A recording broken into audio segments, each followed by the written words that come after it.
Good evening, I'm Bill Potter with the WJTS News. A Jasper woman was cited after driving onto a sidewalk and striking a juvenile. Just before 4 p.m. Monday afternoon, Leona Werner was driving on Portersville Road near Jasper Middle School. For an unknown reason, Werner left the roadway and drove onto the sidewalk and struck the juvenile. Both Werner and the juvenile were treated at the scene by the DuBois County EMS. Werner was cited for failure to obey signs and markings. A pursuit with a state trooper lands two in jail. Monday afternoon, an Indiana State Police trooper was patrolling US 50 in Daviess County near the White River when he clocked a vehicle going 93 miles per hour in a 60-mile-an-hour zone. The trooper tried stopping the vehicle, but the vehicle fled. The vehicle continued to elude the officer at a high rate of speed. Suddenly, the driver decided to stop the vehicle near Old US 50. The driver, Christian Jose Del Valle Maldonado, and the passenger, Josu Rodriguez, were both arrested without incident. Maldonado was arrested on charges of resisting law enforcement with a vehicle, maintaining a common nuisance, possession of marijuana, operating motor vehicle without a license, and reckless driving. Rodriguez was charged with visiting a common nuisance and possession of marijuana. An Otwell man is facing charges after trying to steal from Walmart. Jasper police received a call from Walmart Asset Protection about a man trying to steal earbuds worth $69 on Monday afternoon. The subject, identified as 51-year-old Brian Grubb, was arrested and lodged into the DuBois County Security Center for theft. Another DuBois County resident has died from COVID-19. The Indiana State Department of Health reported 62 new cases and one additional COVID-19 related death on Tuesday. This brings the countywide total of COVID-19 deaths to 35 for DuBois County since the pandemic began in March.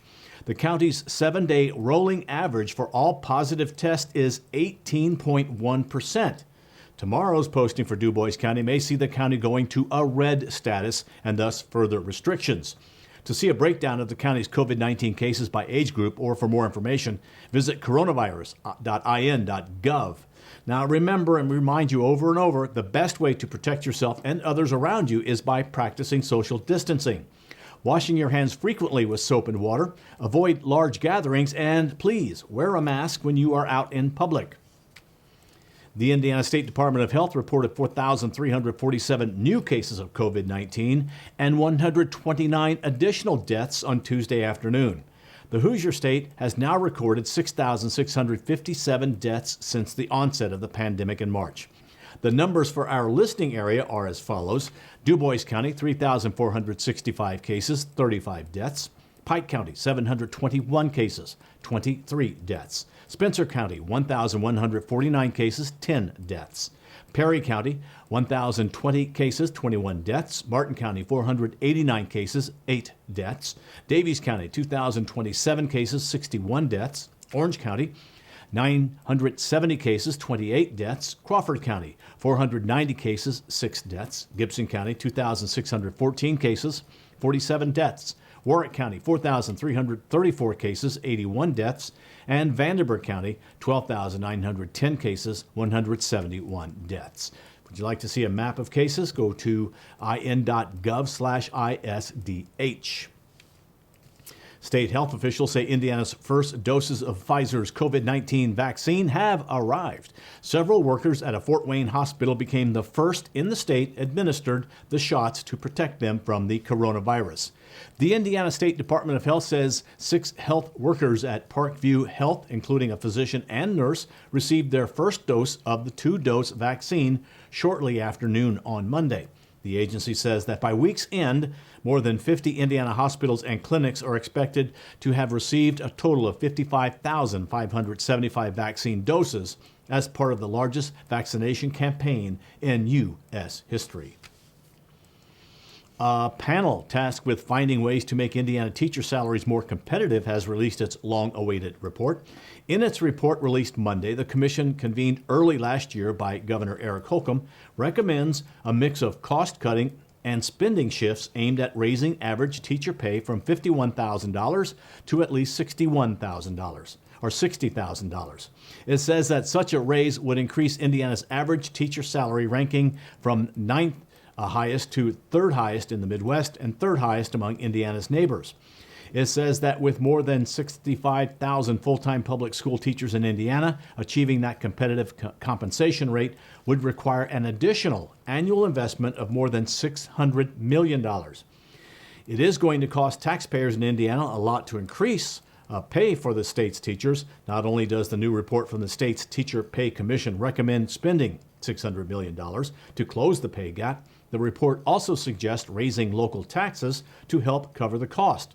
The report also suggests pushing local schools to find savings on health insurance and other benefits for teachers. Indiana State Teachers Association President Keith Gamble says the union agrees with the recommendations for higher salaries, but he worries that state lawmakers may balk at the cost. The results are in for the 2020 Jasper Home Decorating and Lighting Contest. For best use of lights, first place went to Jared Kirby at 2627 Bierk Drive. Second place went to August and Shelley Nash at 2618 Bierk Drive. And third place went to Keith Meyer at 3445 St. Charles Street. For family theme, first place went to the Brush family at 333 Daisy Lane. Second place was awarded to Daniel and Rebecca Hall at 916 Main Street. And third place was awarded to Kevin Ruckriegel at 181 Kaywood Lane. First place for Most Original went to Edna Susan McKee at 601 East 13th Street. Second place was awarded to Cecilia and James West at 973 Hoaxang Avenue. And third place went to Ron and Charlotte Kiefner at 460 South Klimper Road. For Most Traditional, first place went to Bob and Carla Moynihan at 185 North Skyview Drive. Second place was awarded to Jane Barnes at 626 Keish Lane. And third place went to William Allen at 1442 Jackson Street. Missed all those pictures? Well, to view the pictures of this year's winners, please visit our website, WJTS.tv. That's been a look at your local news. Stay tuned. Zach Gruber pays his weekly visit to the Du Bois County Humane Society. Then it's your local outlook and weather forecast on 18 WJTS. We are local people watching local people.